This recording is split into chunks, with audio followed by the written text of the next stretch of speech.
Simple learning corner. अब हिंदी में मधुमक्खी और पक्षी की कहानी।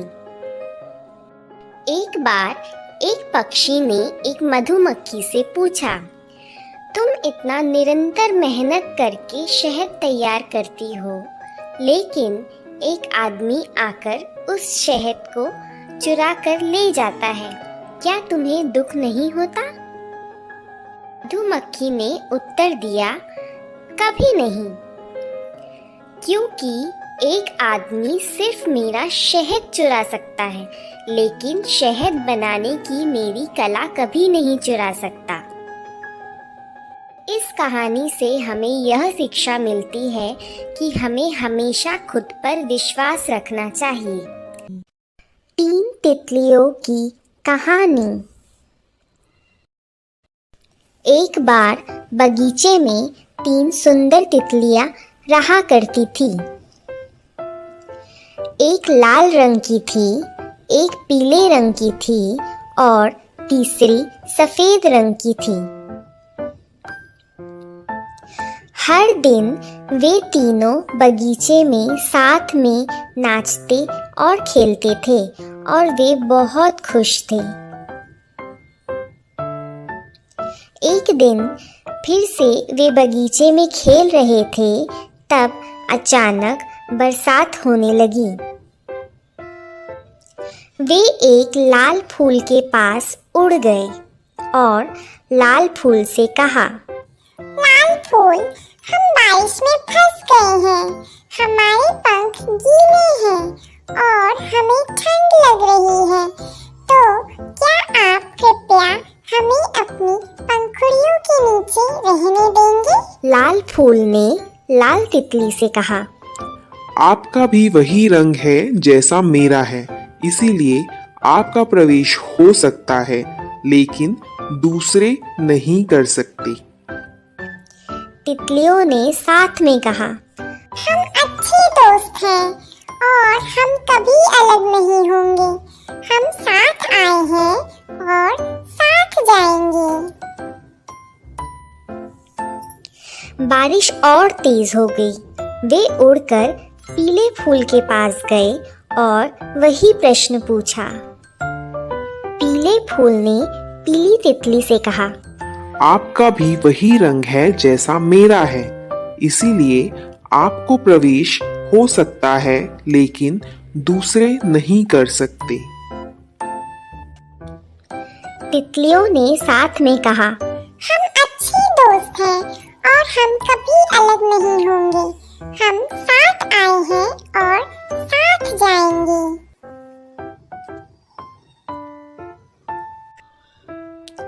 सफेद फूल के पास जाकर भी फिर वही बात हुई और फिर से तितलियों ने साथ में कहा, हम अच्छे दोस्त हैं और हम कभी अलग नहीं होंगे, हम साथ आए हैं और साथ जाएंगे।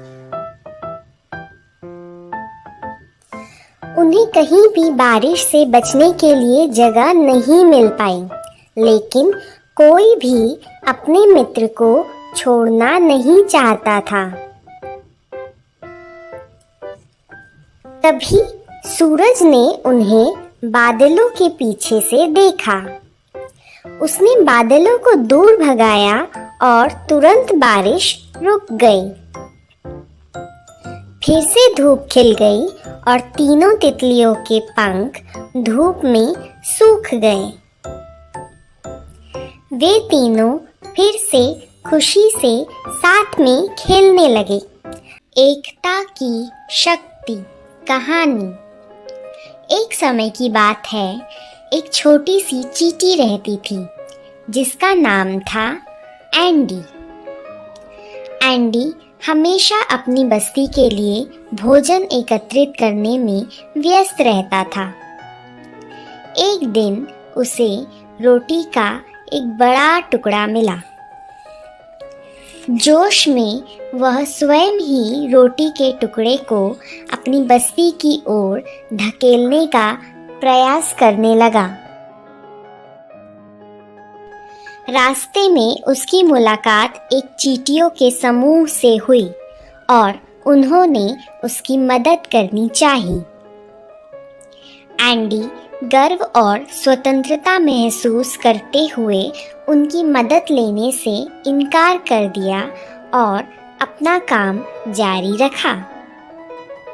लेकिन जैसे ही उसने रोटी के टुकड़े को हिलाने के लिए संघर्ष किया, उसे इसका एहसास हुआ कि सामूहिक कार्य करने से काम काफ़ी आसानी से हो जाएगा।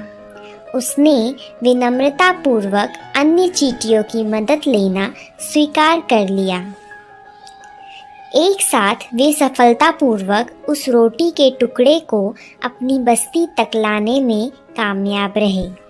इस कहानी से हमें यह शिक्षा मिलती है कि सामूहिक कार्य और सहयोग से हम किसी भी कार्य को अकेले करने की तुलना अधिक सफलतापूर्वक पूर्ण कर सकते हैं।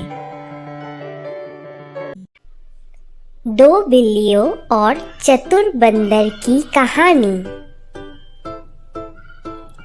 एक समय की बात है, 2 बिल्लियां थीं। वह दोनों बहुत अच्छे दोस्त थे। एक दिन उन्हें एक रोटी का टुकड़ा मिला।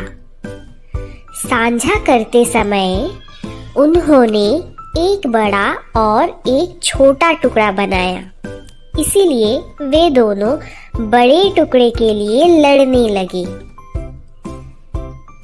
उस समय एक बंदर ने उन्हें लड़ते हुए देखा। बंदर ने उन्हें कहा, मैं इसे समान रूप से साझा कर देता हूँ। उसने रोटी के बड़े टुकड़े को थोड़ा सा खा लिया, जिससे कि वह दोनों टुकड़े बराबर हो जाए। फिर उसने दूसरे बड़े टुकड़े को थोड़ा सा खा लिया, जिससे कि वह दोनों टुकड़े बराबर हो जाए। उसने थोड़ा थोड़ा करके पूरी रोटी खा लिया और खुशी खुशी वहां से चला गया। बेचारी बिल्लियां रोटी से हाथ धो बैठी। इस कहानी का नैतिक मूल्य यह है कि हमारे पास जो भी हो, हमें उसे साझा करना सीखना चाहिए।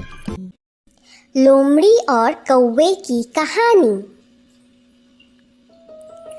एक दिन एक कौवा पेड़ की शाखा पर बैठा था।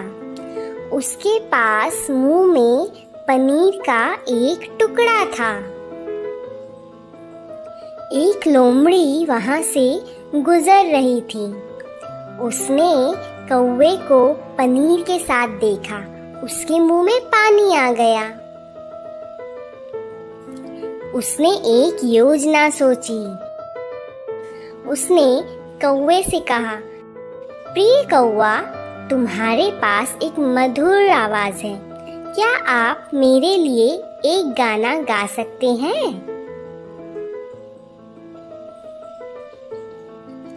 मूर्ख कौवे ने अपना मुंह खोला और गाना शुरू कर दिया। काव काव काव। कौवे के मुंह से पनीर नीचे गिर गया। तुरंत लोमड़ी ने पनीर उठा लिया और खुशी खुशी वहां से चली गई। इस कहानी का नैतिक मूल्य यह है कि कभी भी मूर्ख मत बनो। कुछ भी करने से पहले 2 बार सोचिए। आशा करती हूँ आपको ये वीडियो पसंद आया हो। ऐसे ही और वीडियोस देखने के लिए लाइक, शेयर और सब्सक्राइब करना ना भूलें।